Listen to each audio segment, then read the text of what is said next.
अणुऊर्जा प्रकल्प आला तर आपण त्याचं जरूर स्वागत करू. अणुऊर्जा इथे यावा या मर्जीचा मी आहे. विरोध करणारे कोण आहेत? विरोध करून उद्धव ठाकरे यांनी पैसे घेतले. आता गप्प बसल्याचा आरोप खासदार नारायण राणे यांनी रत्नागिरी इथे पत्रकारांशी बोलताना केला. एक प्रकल्प झाला असता तर किती प्रगती झाली असती. मात्र सारखी आंदोलने करून चेष्टा लावली असल्याचा आरोपही त्यांनी केला. मानसिकता बदलणे म्हणजे माझा फॉर्म्युला मार देणे म्हणजे फटकावणे असल्याचेही त्यांनी सांगितले. मधल्या काळात खूप विरोध झाला होता. आपण बघितलं आता आला तर आम्ही स्वागत करू आणि अणुऊर्जा प्रकल्प इथे यावा या मर्जीचा मी आहे. जनतेचा विरोध आहे. कोण जनता? जे व्यावसायिक आहेत. विरोध म्हणजे तुम्ही मला सांगा तुमचा अभ्यास काय हो? आम्हाला जिल्ह्याला वीज किती लागते? विजेशिवाय इंडस्ट्री येईल, इंडस्ट्रीशिवाय नोकऱ्या बेकारी जाईल. सांगा ना मला. तुम्ही विरोध शब्द बोलू शकता पण आज नुसती विरोधाने बरं ती इंडस्ट्री येणार, 1,00,000 कमीत कमी कामगार लागणार, नोकऱ्या आणि हे जवळपासचे लागतील आणि याच्यात इंजिनिअरिंग भागाला जास्त प्राधान्य आहे. आता ह्या गोष्टी आपण नोकऱ्या कोणाला लावू शकत नाही. आणि इथे जे येत आहेत त्यांना आपण विरोध करतो. विरोध करणारे कोण आहे? उद्धव ठाकरेने विरोध करून घेतले पैसे, ग बसला. काय झालं? आज सगळ्याला विरोध होता.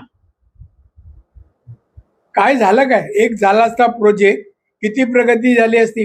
राज्याला वीज मिळाली असती, लोकांना पुरेशी वीज इंडस्ट्रीलाही मिळाली असती. तुम्ही याच्यावर लिहा ना आणि तुम्ही अभ्यास करा ना. आज आपली काय अवस्था आहे?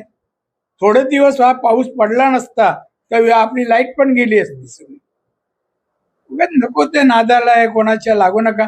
बंद बोलले ना त्याने म्हणा आंदोलन करा. मग मी समोरून काय करतो ते बघा. हे काय काय चेष्टा आहे सरकार. अणुऊर्जा प्रकल्प झाला पाहिजे दादा. प्रमोद जठाणी मांडलेली भूमिका आहे. कोणी वीज निर्मिती करणारा प्रकल्प करा, कोणी तो अमुकच माणूस असावा असं माझं म्हणणं नाही. आणि शेवटी डिपार्टमेंट आहे, ते सगळं चेक करतील ना त्याच्यावर. प्रदूषण किती होईल, काय होईल, काय.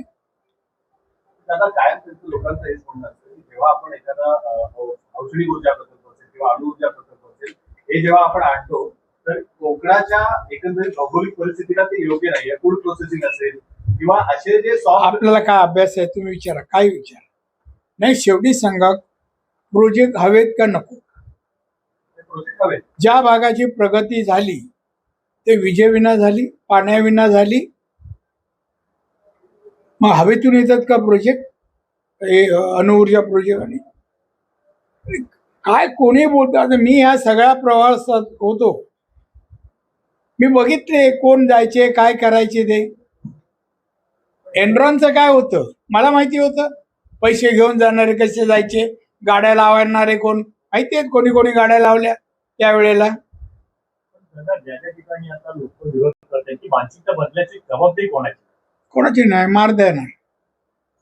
मानसिकता म्हणजे माझा फॉर्म्युला आहे, कळलं ना. मानसिकता बदलायची म्हणजे फटकवायची. हा किती वेळा समजायचं, किती वेळा समजावायचं. आणि हे बघ, आपण प्रोजेक्ट कोण घेऊन जायचो, तुम्ही लिहिणार याच्यामध्ये काहीतरी पाणी म्हणजे प्रत्येक आरोप त्याच्या पलीकडे आपण काहीच करत नाही.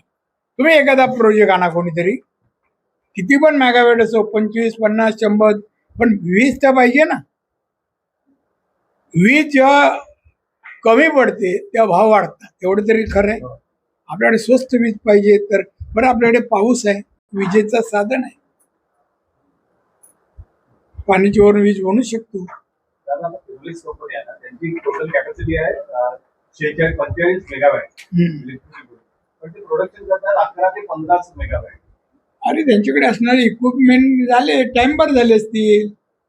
आता पहिलं तू किती तास कव्हर करायचा, काम करायचं, आता कमी झालं तुझं. ना कमी कमी होत जातं ते सगळं. उदाहरण